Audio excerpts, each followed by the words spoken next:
The 2022 national budget presentation has not been received well by the opposition. Today in Parliament, in their budget response, they said they are not convinced. Shadow Minister Joseph Lelang did the presentation. These are difficult times we live in, and we all recognize that. The global pandemic has caused the death of many of our people. Our country's exports have been hit hard by disruptions to supply chains and partly caused the country's revenue base to further shrink. Many Papua New Guineans have lost their jobs as a result, with urban unemployment hovering over 16%, while prices of food and the general cost of living have risen in the past few years, with inflation projected to rise to 5.6% in 2022. Mr. Speaker, we are fully aware that our people and country are faced with daily hardships and challenges during these times, never experienced before.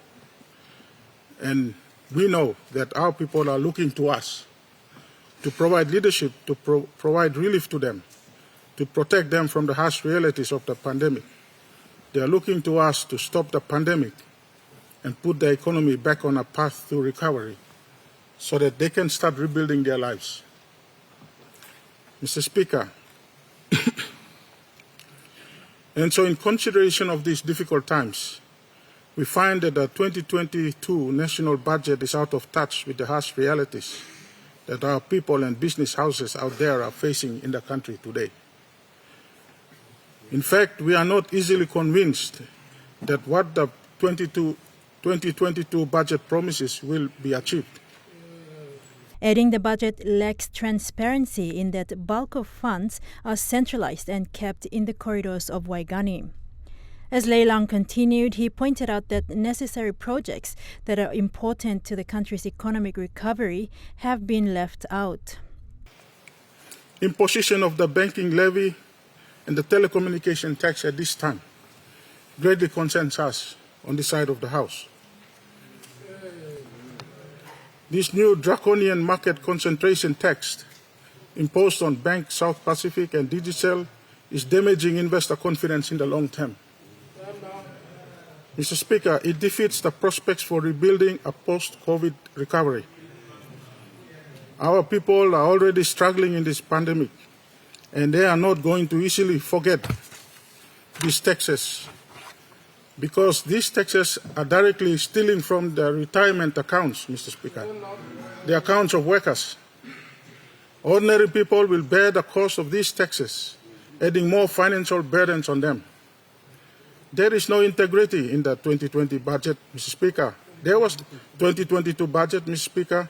There was no consultations. Prime Minister James Marape raising a point of order. Lelang continued with reminding the Marape government on the fiscal targets. Minister for Justice Brian Kramer raising a point of order that comparing 2019 strategies against 2022 strategies was illogical, considering the onset of the global pandemic challenges on the economy. The Speaker deeming Kramer's point of order out of order and allowed for the budget response to continue. Opposition members also pointed out the missing volume in last week's presentation. Mr. Speaker, this government is not a friendly government to the business and to our people. It is definitely not friendly because it has demonstrated very clearly in its budget today. I say this budget is an unrealistic budget, Mr. Speaker. Unless it is revised and we are presented with a realistic budget, it will be very irresponsible of any member of Parliament to support this budget, Mr. Speaker. I am calling on the Prime Minister to withdraw this budget, have it reviewed, and bring it back 2 weeks. 2 weeks from now, we in the opposition are prepared to sit down and we deliberate on it. We say this because it is an unrealistic budget. The figures are mismatched. like the flowery words and friendly languages by the Treasurer and the Planning Minister. Thank you, Mr. Speaker. Members of the government defended the 2022 budget.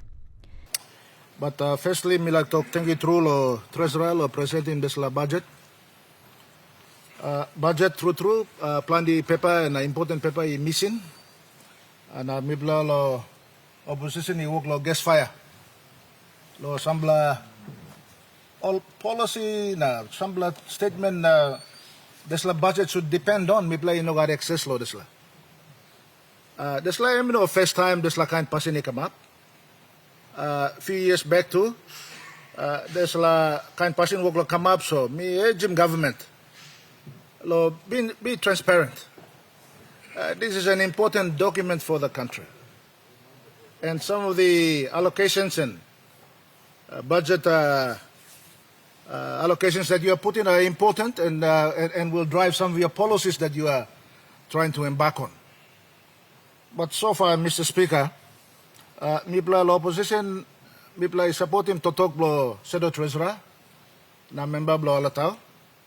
Also, there's a budget, it needs to be have a few rethink in some areas. Mr. Speaker, the 2022 capital budget stands at 8.75 million. This shows a significant increase of 28% from the 2021 capital investment budget of 6.8 billion. We know that these are difficult times for any government in the world. Ask any government in the world right now, they will tell you the major difficulties and challenges fighting an unseen enemy and life under a new norm and doing business under unprecedented times, Mr. Speaker. Thus, the budget framed around the tight fiscal environment introduced by the challenges of COVID-19, which continues to affect our economy as well, Mr. Speaker. Mr. Speaker, it is against this backdrop that we are structuring this budget to make strategic intervention to support our government, to keep the economy afloat, create jobs for our people in sectors, SME, remain in businesses, and strengthen the livelihood of our people. Mr. Speaker, our effort as a government to grow the economy and be economically independent remains high on the agenda which built the foundations of this government. The agenda to take back our resources, Mr. Speaker, and from outside this House and from within this House, Mr. Speaker, will give those on a golden plate. The agenda of attaining economic independence. Opposition leader Bilder Namak cementing their stance, calling for a review of the budget before it is passed. Mr. Speaker, me too, Ms. Sanaplo, comment long. 2022 money plan. Mr. Speaker, I call it a money plan out of respect for the many Papua New Guineans from different departments and agencies who have made their contributions towards framing the national budget. Their contributions, Mr. Speaker, in a time of COVID-19 and under difficult economic conditions are appreciated. But, Mr. Speaker, are their contributions factored in the 2020 budget?